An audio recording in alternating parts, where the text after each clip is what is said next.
Sejarah merupakan hasil dari perjuangan manusia.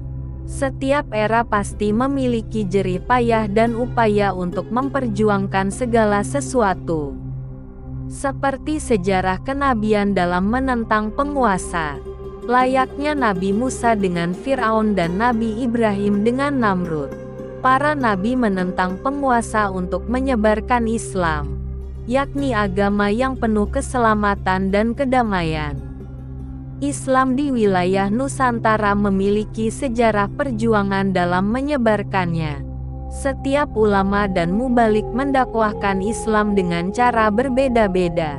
Yang paling masyhur di antara beberapa ulama dan mubalik yang menyebarkan Islam di Indonesia adalah Wali Songo. Kata wali menurut logo Arab bisa bermakna pasif yang artinya menunjuk orang yang diinginkan Tuhan. Juga bisa bermakna aktif yakni orang yang menginginkan Tuhan. Wali atau kekasih Tuhan ini merupakan gelar tertinggi setelah gelar ulama dan alim.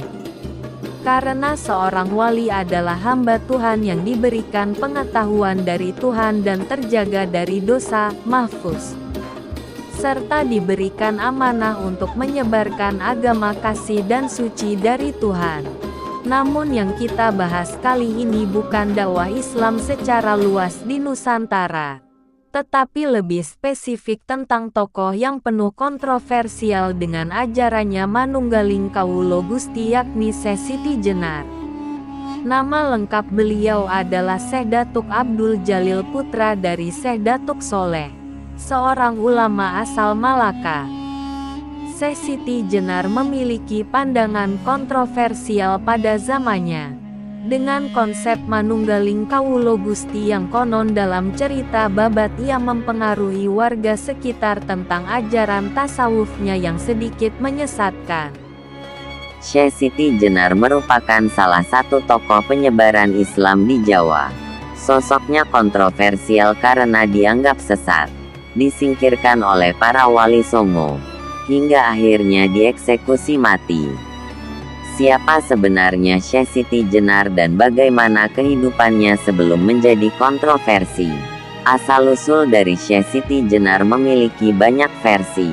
Dalam beberapa literatur menyebutkan bahwa Syekh Siti Jenar lahir di Persia pada tahun 1426 Masehi atau 1346 Hijriah.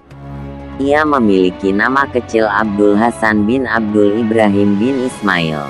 Sementara dalam kitab Negara Kereta Bumi Syekh Siti Jenar lahir di Semenanjung Malaka. Ayahnya bernama Syekh Datuk Saleh. Ada juga yang menyebutkan bahwa Syekh Siti Jenar merupakan anak dari Sunan Ampel.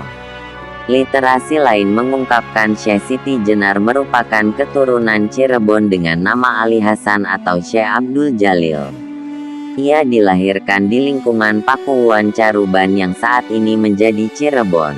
Syekh Siti Jenar juga dikenal dengan nama Sunan Jepara dan Syekh Lemah Abang.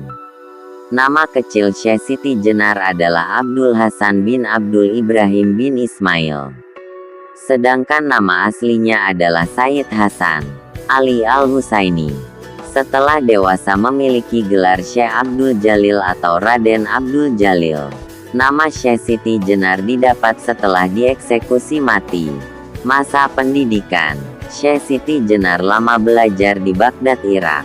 Cukup lama dan menguasai berbagai ilmu agama Islam. Ia berhasil menguasai berbagai ilmu agama. Konon guru Syekh Siti Jenar itu bernama Abdul Malik Al-Baghdadi yang kemudian menjadi mertuanya. Saat belajar di Baghdad, Syekh Siti Jenar lebih tertarik pada ilmu tasawuf. Ia begitu mendalami hingga menguasai ilmu tersebut. Karena pendalaman ilmu tasawuf itu, ia sampai berguru pada Syekh Ahmad Baghdadi yang menganut aliran tarekat Akmaliyah.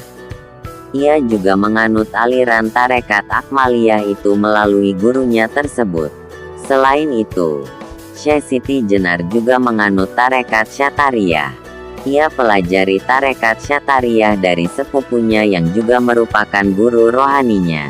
Setelah menuntut ilmu di Baghdad, Syekh Siti Jenar pergi ke Malaka dan mengajarkan ilmunya di sana. Di Malaka ia mendapatkan gelar Syekh Datuk Abdul Jalil dan Syekh Jabarantas. Tak lama di Malaka, ia pun pindah ke Jawa dan menuju ke Giri Amparan Jati. Ia tinggal bersama sepupunya Syekh Datuk Kahfi. Di Giri Amparan Jati, Syekh Siti Jenar menyebarkan agama Islam dan memiliki banyak murid dan pengikut. Muridnya tersebut datang dari berbagai golongan, baik dari masyarakat umum hingga bangsawan. Setelah memiliki banyak murid, Syekh Siti Jenar mendirikan sebuah pondok pesantren untuk belajar di Duku Lemah Abang, Cirebon. Sejak saat itulah Syekh Siti Jenar dikenal dengan sebutan Syekh Lemah Abang.